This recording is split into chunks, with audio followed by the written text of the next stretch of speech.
우리는 나음을 받았도다. 오늘 본문 말씀은 대표적인 메시아 예언시로 불려지는 말씀입니다. 이사야 선지자를 통해 주신 말씀인데요. 이 말씀을 통해서 선포하시는 내용은 딱 두 가지에 초점 맞춰져 있어요. 구원의 은혜와 치료의 은혜, 이 두 가지에 초점 맞춰져 있습니다. 그런데 이 구원과 치유의 은혜가 어떤 방식으로 되어졌는가를 세 가지로 말씀을 합니다. 그 첫째는 체휼의 은혜로 되어졌다라고 말씀합니다. 숨파세오라고 해서 함께 고통을 겪으시면서 우리의 모든 아픔을 친히 겪으시면서 구원의 은혜와 치유의 은혜를 허락하셨다라는 것을 여기서 선포하는 거예요. 그래서 3절 말씀 보면은 그는 멸시를 받아 사람들에게 버림받았으며 간고를 많이 겪었으며, 이 간고는 고통을 말하는 거예요. 질고를 아는 자라, 질고는 질병을 얘기하는 거예요. 마치 사람들이 그에게서 얼굴을 가리는 것 같이 멸시를 당하였고 우리도 그를 귀히 여기지 아니하였도다. 예수님께서는 우리의 구원을 이루시고 우리의 병을 치료해 주시기 위해서, 그것이 내적인 치유든 신체적인 치유든 영적인 치유든 그 전인 치유를 이루기 위해서 친히 우리의 고통을 함께 겪으시면서 담당해 주시고 치료를 성취해 주셨다라고 말씀을 하고 있는 것입니다. 그러므로 이 시간 여러분들 말씀 그대로의 믿음을 가지시기를 주님의 이름으로 축원합니다. 주님은 생각으로만 이해하시고 마음으로만 걱정하시는 분이 아니라 친히 함께 겪으시면서 우리를 구원하시고 우리를 치료해 주시는 분이에요. 이 시간에 여러분들 마음 괴롭습니까? 심령이 곤비합니까? 절망감이 있습니까? 정말 깊은 고독과 외로움과 고뇌가 있습니까? 스트레스가 쌓입니까? 성경적으로 이해를 하셔야 돼요. 성경 말씀으로 우리의 생각을 바꿔야 돼요. 그럼 어떤 믿음을 가져야 될까요? 지금 내가 내면에 겪고 있는 이 아픔과 고통을 우리 그리스도께서 해결해 주시기 위해서 함께 이것을 겪으시고 체휼하시면서 나의 내적인 치유를 이루어 주시는 분이시다 믿으시기를 축원합니다. 우리 신체적인 것도 마찬가지. 몸의 병도 주님께서는 멀리서 바라보면서 걱정하는 분이 아니라 친히 내가 겪고 있는 신체적인 질병과 어려움과 불치병과 이 모든 것들을 친히 함께 체휼하시면서 치료해 주시는 분. 영적인 것도 마찬가지예요. 영적으로 혼돈이 있고 자꾸 죄에 눌리고 악한 영에 휘둘리고 눌리고 그리고 혼란하고 무분별해지고 자꾸 휘둘리는 역사, 주님께서는 친히 체휼하시면서 영적인 치료도 허락해 주시고 축사도 이루어 주시는 것을 믿으시기를 주님의 이름으로 축원합니다. 하나님께서 이런 방식으로 우리를 구원하고 우리를 치료하신다면은 이 말씀 그대로 우리가 믿을 때에 가장 축복되고 합당하고 빠르고 완전하게 구원의 은혜와 치료의 은혜가 진행되는 줄로 믿으시기를 축원합니다. 실제로 저는 그런 얘기를 우리 성도님들에게서도 여러 번 들었어요. 아픈 분을 위해서 기도해 주는데 그분의 아픈 부분이 나한테도 아픔으로 느껴지더라. 이런 얘기들을 하더라고요. 그래서 그럴 때 정말 그 아픔을 함께 체휼하면서 기도했는데 그 병이 낫게 됐습니다. 할렐루야. 이거는 여러분 특이한 게 아니라 사실은 조금만 성령 충만해서 조금만 기도하고 정말 조금 더 하나님의 사랑을 가지고 다른 분을 위해서 기도할 적에 아주 흔하다고 말할 정도로 많이 일어나고 있는 현상인 것입니다. 우리가 서로를 위해서 기도할 적에도 하나님께서는 이렇게 최율의 과정을 통해서 은혜를 주시는데, 우리도 채울하게 하시는데, 예수 그리스도께서는 우리의 내적인 치료와 육신의 치료와 영적인 치료를 위해서 얼마나 완전하게 철저하게 채울하시면서 이 문제를 해결해 주시고 치료해 주시고 구원해 주시겠습니까? 예수 그리스도는 이렇게 우리를 만나 주시는 분임을 믿으시기를 주님의 이름으로 축원합니다. 두 번째로는 대속의 은혜로 우리의 구원과 우리의 치유가 이루어지게 해주셨다. 대속의 은혜에 대해서 말씀을 하는 것입니다. 우리 4절부터 6절까지 다 같이 봉독하겠습니다. 시작. 그는 실로 우리의 질고를 지고 우리의 슬픔을 당하였거늘 우리는 생각하기를 그는 징벌을 받아 하나님께 맞으며 고난을 당한다 하였노라.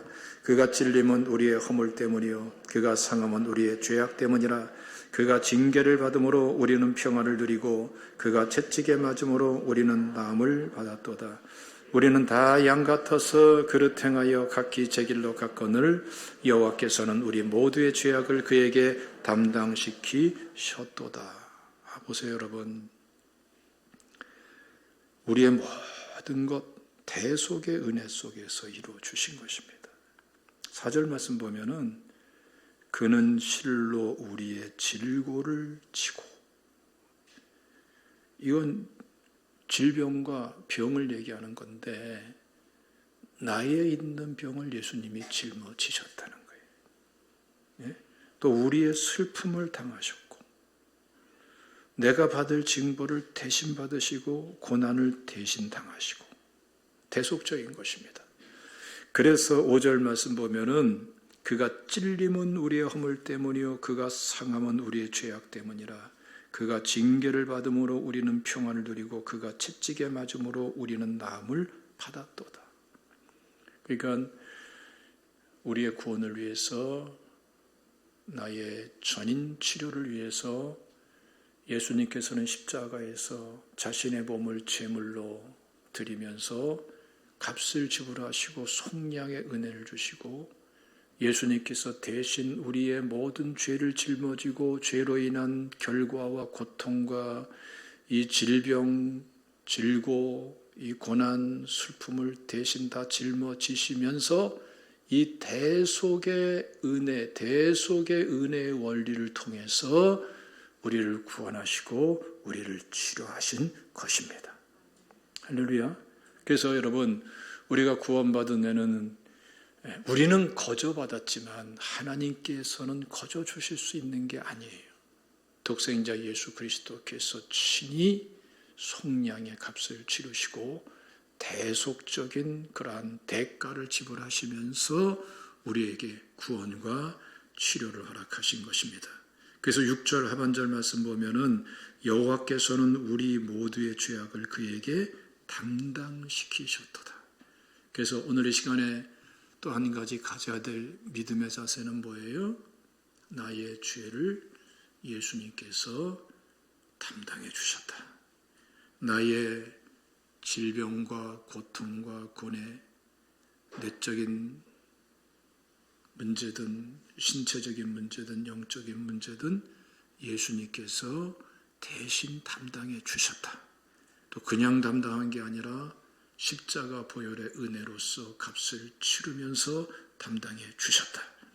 그래서 예수님께서 가시관을 쓰신 것은, 그러면서 피를 흘리신 것은, 고통을 겪으신 것은 괜히 그런 게 아니고, 창에 허리 찔리시고 손발에 못 박히신 것은 괜히 한 게 아니라 이거예요. 채찍 맞으면서 살점이 떨어져 나가고 피가 터지고 고통을 겪는 그 모든 것은 괜한 과정이 아니라 나의 모든 질병과 고통을 대신 짊어지시고 속량해 주시기 위한 대속의 과정이다. 그래서 우리가 하나님 앞에서 구원의 은혜든 이런 치료의 은혜든 이 축사의 은혜든 나의 모든 것에 죄값부터 비롯해서 죄의 결과까지 다 속량해 주시고 대신 짊어지신 바로 이 대속의 은혜를 믿는 믿음을 가지고 주님께 나가고 우리가 예배드리고 기도하면서 구원의 은혜와 치료의 은혜를 여러분 극대화시켜 나갈 수 있는 지혜로운 믿음의 사람이 되어야 될 줄로 믿습니다.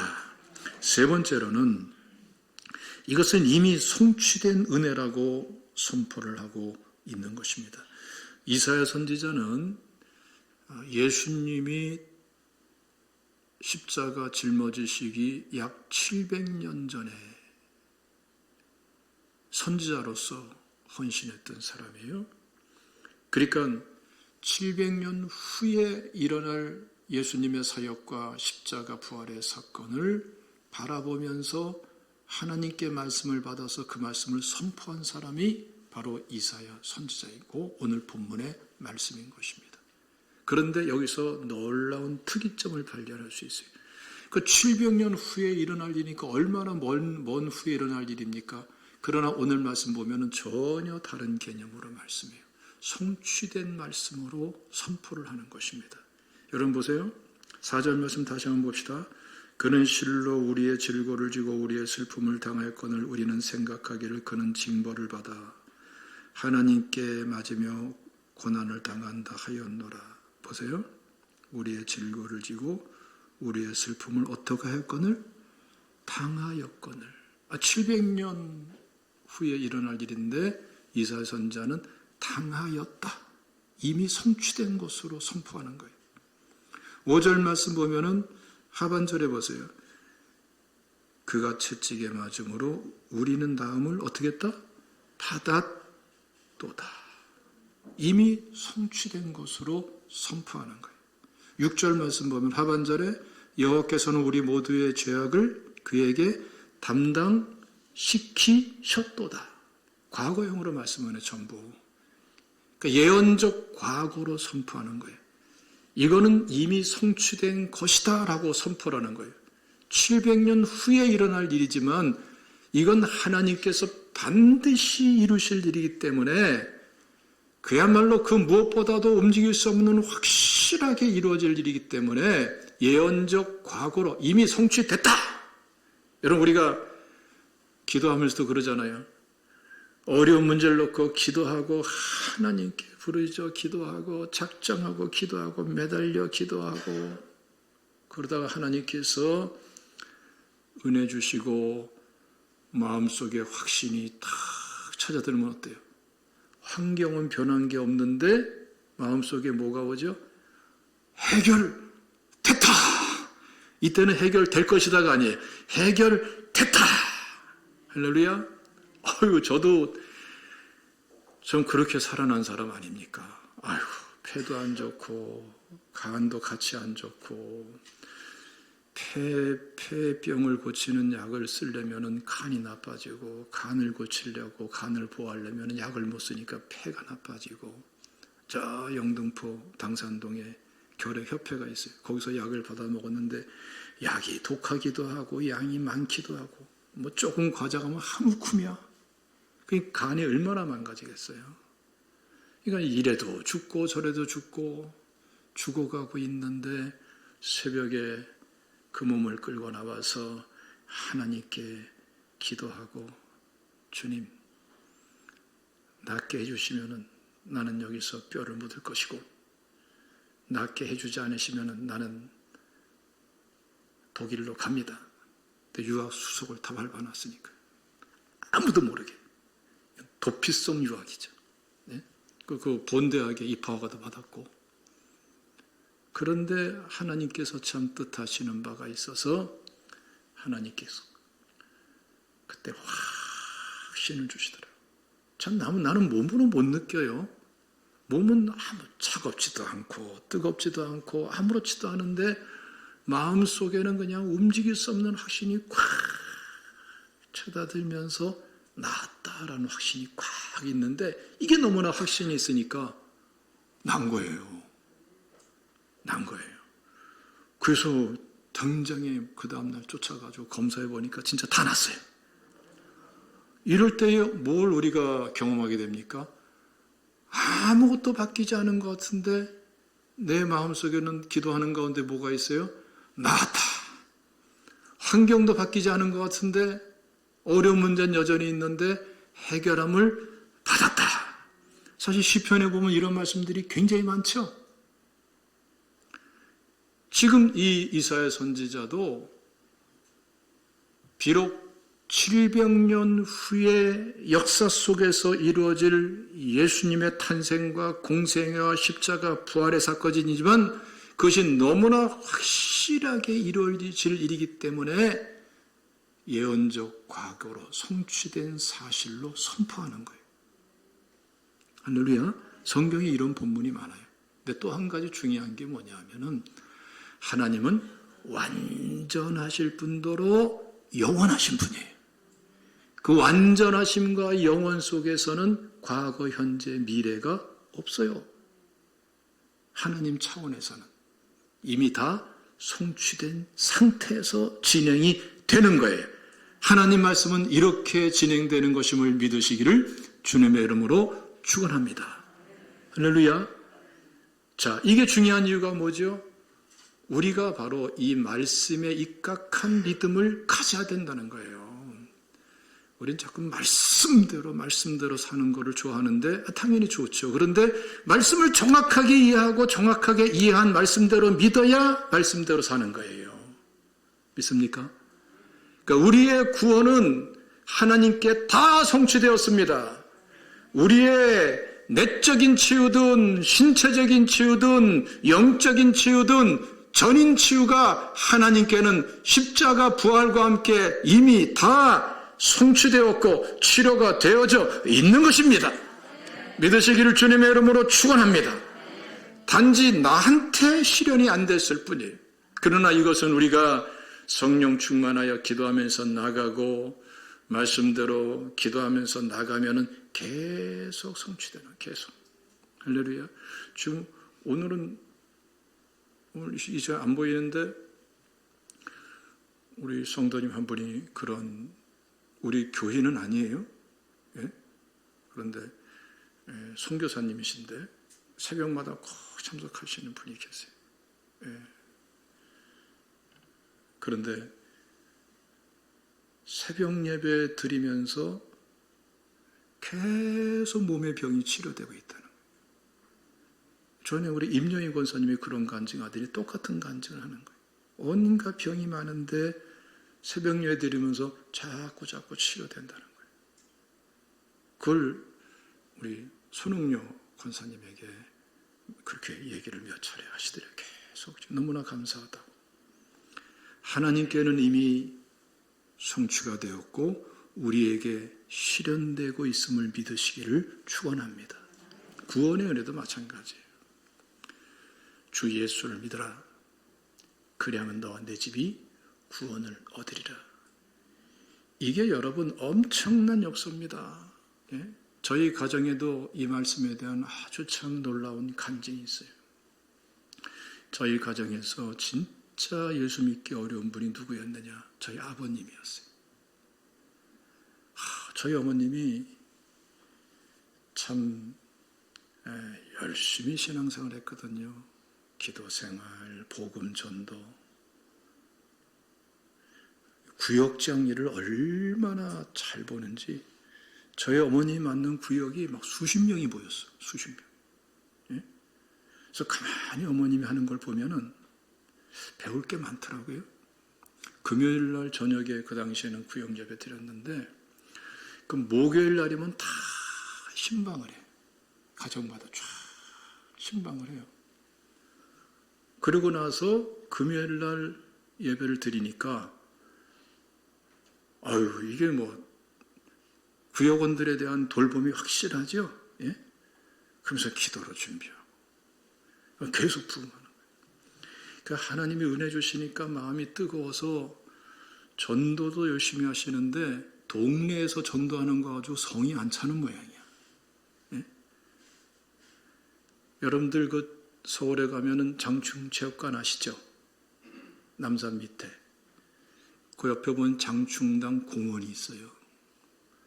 옛날에 그 공원에 사람들이 많이 모였는데 거기 가서 전도하시는 거예요. 전도. 집사님이, 구역장님이.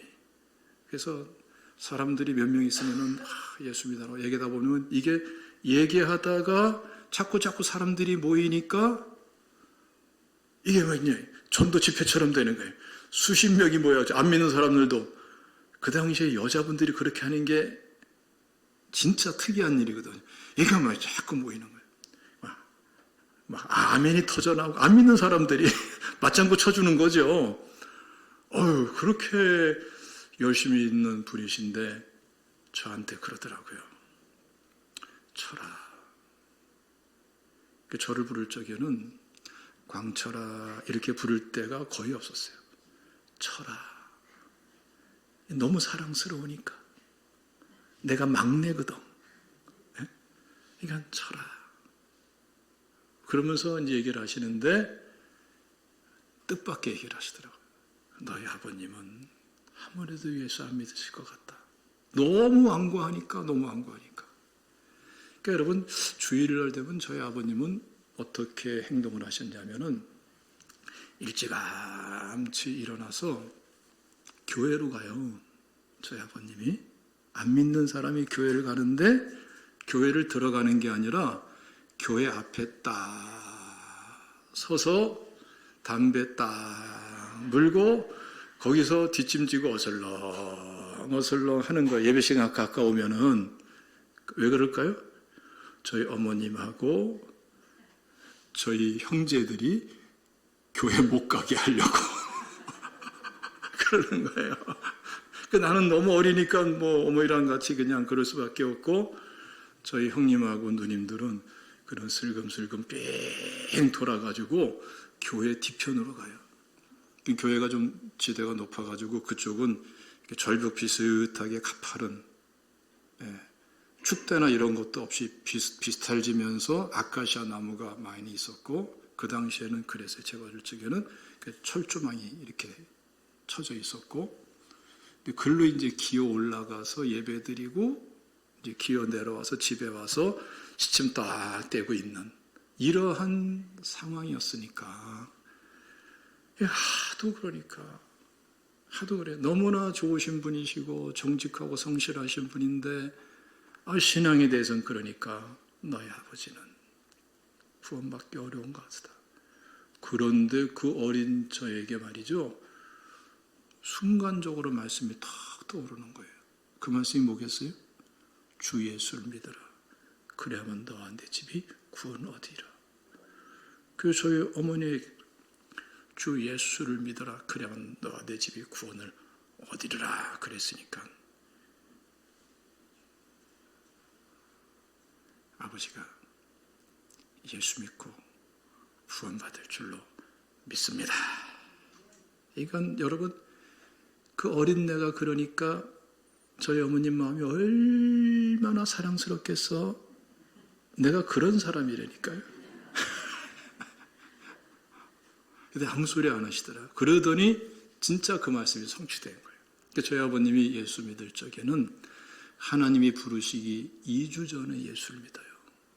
근데 놀라운 거는 말씀이 그대로 성취되더라고요. 그런 이유가 있어요. 저희 집안의 내력이 그래요. 할아버님이 독립운동하시고 또 그 이후에 공산사회주의 그리고 또 6.25 또 그와 함께 또 역차별이 있어요. 지금 이해가 안 되겠습니다만은 우리나라는 36년 동안 식민지 생활을 해서 무슨 일제 부역 이런 거 따질 수가 없는 나라예요. 그렇잖아요. 경찰이고 뭐고 역할 그 사람들 다 빼버리고 무슨 감옥에 집어넣고 그러면은 나라가 안 움직이고요. 뭐 제대로 될 수 있는 게 아니에요. 우리나라는 뭐 프랑스나 이런 나라들처럼 잠시간에 그런 일이 아닌 거예요. 뭐 따질 것이 없어요. 그럼에도 불구하고 사실은 독립운동한 가족들은 그러다 보니까 소수가 되다 보니까 역차별 현상이 있었어요. 또 거기에 상처받아. 그러니까 사상이고 이념이고 무슨 종교고 이런 것에 대해서는 아예 학을 띠는 분이 저희 아버님이에요. 또 공부도 좀 그 당시에 많이 하신 분이기 때문에 거기에 대해서 더 많은 것을 겪는 거예요. 그 당시에 연희전문대학, 연세대학교 전신이죠. 그러니까 독립운동한 분의 그 독립운동한 사람의 아들이니까 뭐 다른 데는 못 가요. 네, 그 정도 갈 수 있는 거예요. 네? 그 연희전문대학 나왔으니 그 당시엔 그래도 많이 공부한 쪽에 속하는 거예요. 워낙 전 국민의 학력이 낮았으니까 다른 길도 없고. 그러니까 온갖 것을 다 몸으로 받아내면서 살려니까 학을 띠는 거예요. 학을 띠는 거예요. 그럼에도 불구하고 하나님 말씀은 선포된 말씀은 성취된 말씀이고 그 성취된 말씀은 시기적절하게 개인에게 가정에게 끊임없이 실현되는 거예요. 할렐루야. 오늘 이 본문 말씀도 끊임없이 여러분들 개개인에게 각 가정에 실현되는 줄로 믿으시기를 축원합니다. 여러분 우리나라 전 국민이 다 예수 믿는 사람 다 그런 가정이에요. 우리나라에서 처음 누가 예수 믿었습니까? 다 우상 숭배했죠. 다 우상 숭배했죠. 그런데 한 가정에 예수 믿으면은 그 사람으로 인해서 차츰 온 가족이 다 예수 믿게 돼. 옆집 사람도 마찬가지고 이러면서 오늘날의 한국 기독교의 부흥이 일어나게 된 것입니다. 하나님 말씀은 말씀 그대로 선포된 그대로 예언적 과거로 선포된 그 내용 그대로 계속해서 우리에게 실현되고 있는 말씀인 것을 믿으시기를 주님의 이름으로 축원합니다. 그리고 이 놀라운 일이 3단계에 걸쳐서 이루어지고 있어요. 첫 번째는 예수 그리스도를 통해서 이루어지고 있는 것을 말씀하는 거예요. 한번 읽어보겠습니다. 10절부터 12절까지 쭉 읽겠습니다. 시작. 여호와께서 그에게 상함을 받게 하시기를 원하사 질고를 당하게 하셨은즉 그의 영혼을 속건제물로 드리기에 이르면 그가 씨를 보게 되며 그의 날은 길 것이요 또 그의 손으로 여호와께서 기뻐하시는 뜻을 성취하리로다. 그가 자기 영혼을 수고한 것을 보고 만족하게 여길 것이라. 나의 의로운 종이 자기 지식으로 많은 사람을 의롭게 하며 또 그들의 죄악을 친히 담당하리로다. 그러므로 내가 그에게 존귀한 자와 함께 몫을 받게 하며 강한 자와 함께 탈취한 것을 나누게 하리니 이는 그가 자기 영혼을 버려 사망에 이르게 하며 범죄자 중 하나로 헤아림을 받았음이라. 그러나 그가 많은 사람의 죄를 담당하며 범죄자를 위하여 기도하였느니라. 보세요. 10절 말씀 보면은 그의 영혼을 속건제물로 드리기에 이르면, 속건제는 고의로 또 알고 지은 죄에 대한 제물, 제사로 드리는 제사예요. 예수님 자신이 친히 몸을 드렸다 이거예요. 11절 보면 그들의 죄악을 친히 담당하리로다. 12절 말씀 보면 그가 많은 사람의 죄를 담당하며 범죄자를 위하여 기도하였느니라. 예수님의 실제 사역에 대해서 말씀하는 거예요. 구원과 치유를 위해서. 특별히 11절 하반절 말씀 보면 나의 의로운 종이 자기 지식으로 이렇게 말씀하죠. 자기 지식으로. 이게 다트라는 말이에요. 다트. 다트. 하나님을 아는 지식을 말하는 거예요. 특별히 경험적으로 아는 지식을 말하는 거예요. 야다라는 말에서 출발된 말이에요. 그러니까 우리의 모든 질병과 고통과 구원에 장애되는 것들을 예수님께서는 친히 경험적으로 알게 되었고 경험적으로 알게 된 그 경험적 지식을 가지고 우리에게 필요한 사역을 해 주시는 분이라 이거예요. 아픈 자에게는 치료를, 그것도 그냥 치료가 아니라 채울하시는 은혜로서의 치료를, 할렐루야, 구원이 필요한 자는 구원을, 우리 하나님께서는 이렇게 은혜를 구체적으로 철저하게 주시는 분인 것을 믿으시기를 주님의 이름으로 축원합니다. 이사야서 61장 1절부터 보면은 예수님께서 사역하실 그 영역에 대해서 말씀하시는데, 누가복음 4장 말씀 보면 그대로 그 말씀이 예수 그리스도께 그대로 이루어진 걸 말씀하죠. 18절 말씀 보면은 주의 성령이 내게 임하셨으니 이는 가난한 자에게 복음을 전하게 하시려고 내게 기름을 부으시고 나를 보내서 포로된 자에게 자유를, 눈먼 자에게 다시 보게 함을 전파하며 눌린 자를 자유롭게 하고, 21절 보면은 이 글이 오늘 너희 귀에 응하였느니라. 마태복음 9장 35절 말씀 보면은 예수께서 모든 도시와 마을로 두루 다니사 그들의 회당에서 가르치시며 천국 복음을 전파하시며 모든 병과 모든 약한 것을 고치시느니라. 가르치고 전파하고 치료하는 사역을 주님께서는 친히 공생의 기간 동안에 하시면서 실질적으로 예언된 말씀이, 성취된 말씀이 실제가 되고 실현이 돼 나가도록, 구원이 이루어지고 치유가 일어나도록 주님께서는 역사하신 분이신 것입니다. 믿으시기를 축원합니다. 두 번째 단계는 제자들 그리고 초대교회 성도들 통해서 역사하시는 거예요. 12 제자를 통해서 그들이 복음을 들고 나갈 때에 악한 영이 떠나고 병이 치료되고 회개하고 예수 믿고 구원받는 역사가, 70인 전도대를 통해서도 역시 마찬가지로 악한 영이 떠나고 병이 치료되며 복음을 듣고 예수 믿고 구원받는 역사가, 사실 이것은 초대교회 성도들 전체 속에서 일상생활 속에서 자연스럽고 물 흐르듯이 일상생활 속에서 일어나는 하나님의 은혜였어요. 그들이 나가서 복음을 전하며 서로 복음을 나눌 때에 하나님의 성령은 역사하면서 삼위일체 하나님으로서 주님은 함께 하시면서 병든 자를 고치시고 악한 영을 쫓아주시고 구원의 역사를 이루시고, 할렐루야.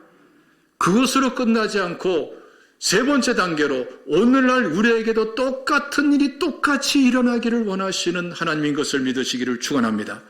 그래서 우리가 하나님 앞에 기도하면서 성령 충만을 구하고 기도하면서 복음을 나누고 복음을 전하면은 주님께서는 예수님이 하신 것과 똑같이 초대교회 성도들에게 일어난 것과 똑같은 일들이, 구원의 역사가, 치료의 역사가 일어나도록 함께 하시며 일을 이루시는 하나님인 것을 믿으시기를 주님의 이름으로 축원합니다.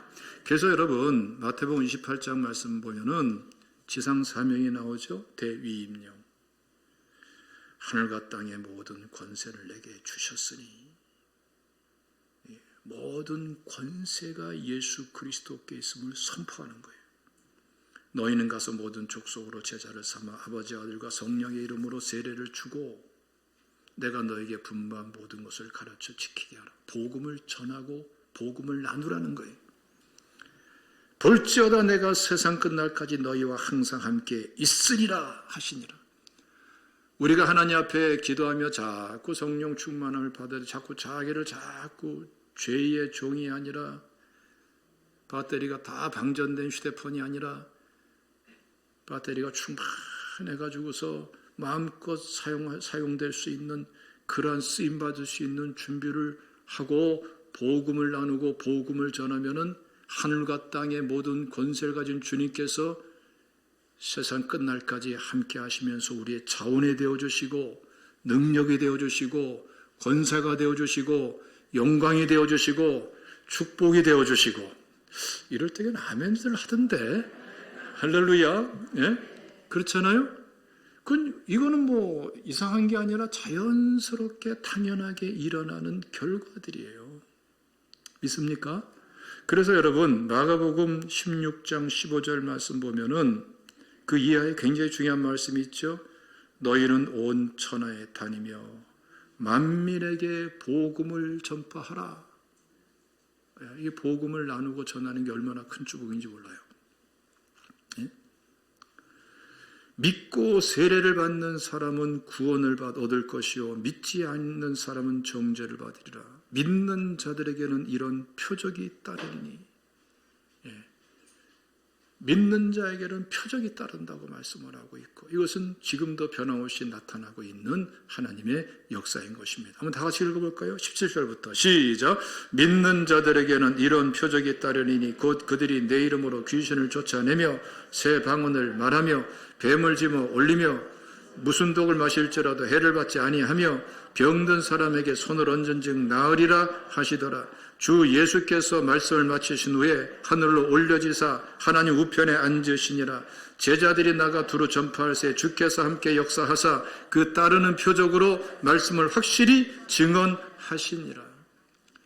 사도 바울이 로마로 가는 길에 유라굴로 태풍을 만나서 멜리데 섬에 들어가게 되죠. 거기서 불을 쬐는데 맹독을 가진 독사가 그 밑에 있다가 모닥불을 피우니까 나오면서 그냥 사도 바울의 손을 물어버리죠. 그러니까 멜리데 사람 원주민들이 저 사람은 진짜 죄인이었네. 폭풍에선 살았는데 하나님께서 신께서 저 맹독을 가진 독사를 통해 가지고 저 사람 죽이는구나. 그런데 보니까 아무렇지도 않아요. 깜짝 놀랐죠. 그러면서 아픈 사람을 위해서 기도하니까 병든 자가 낫고, 아픈 사람 기도하니까 또 병든 자가 낫고, 할렐루야. 그러면서 멜리데 사람들이 예수 믿고 구원받은 역사가 일어나는 거예요. 일부러 시험하는 것은 옳지 않고 잘못된 것이지만 하나님께서는 필요할 때 얼마든지 역사하시는 분이시고, 우리 믿는 자들을 통해서 기도하는 그 기도를 통해서 악한 영도 쫓으시고 병도 치료하시고 구원의 역사를 이루시고 얼마든지 역사하시는 하나님인 것을 믿으시기를 축원합니다. 예수님이 하신 사역이, 예수님의 제자들이 하신 그 사역이 오늘날 우리들에게도 일어나도록 되어 있는 것이 하나님의 뜻이에요. 그래서 20절 말씀 보면은 참 놀라운 말씀이죠. 제자들이 나가 두루 전파할새 주께서 함께 역사하사. 그러니까 여러분, 우리가 기도하면서 자꾸 성령 충만하고 나가서 복음을 나누고 우리 서로 간에도 복음을 나누고 복음을 전하면 누가 역사하세요? 주께서 함께 역사하시는 거예요. 그러니까 복음을 나누고 복음을 전하십시오. 할렐루야. 그 따르는 표적은 누가 주시는 거예요? 하나님이 주시는 거예요. 우리가 할 수 있는 게 아니에요. 말씀을 확실히 증언하시니라. 우리가 전하는 것이 살아계신 하나님 말씀인 것을 하나님이 증언하시는 거예요. 그래서 우리가 자꾸 예배 시간을 통해서 성령 충만을 받고 더 충만하게 회복하고 더 충만하게 나가면서 자꾸 생활 속에서는 가정에서든 직장에서든 사회 생활 전반 사업하는 현장에서까지도 자꾸 복음을 나누고 복음을 전할 적에 그 가운데에 우리 하나님께서는 함께 하시고 따르는 표적을 주시고 하나님의 역사를 일으키시면서 구원과 치료의 은혜를 허락하시는 줄로 믿으시기를 축원합니다. 할렐루야. 우리 이제 초대교회 성도들 쭉 보면 말이죠. 우리 특징적인 거 보게 되죠. 7 집사 중에서 빌립, 스데반을 통해서 어떤 일이 일어납니까?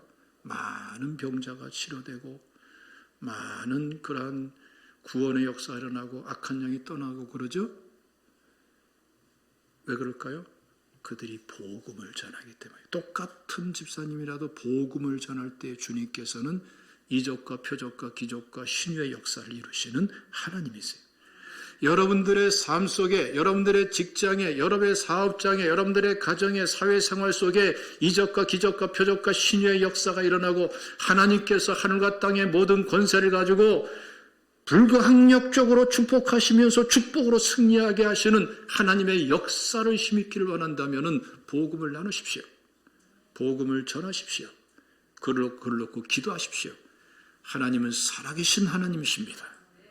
돌파를 이루어 주실 줄로 믿으시기를 주님의 이름으로 축원합니다. 하나님은 살아계신 분이십니다. 이번 주간은 여러분 이 말씀을 좀 체험하시기를 바랍니다. 뭐 간단해요.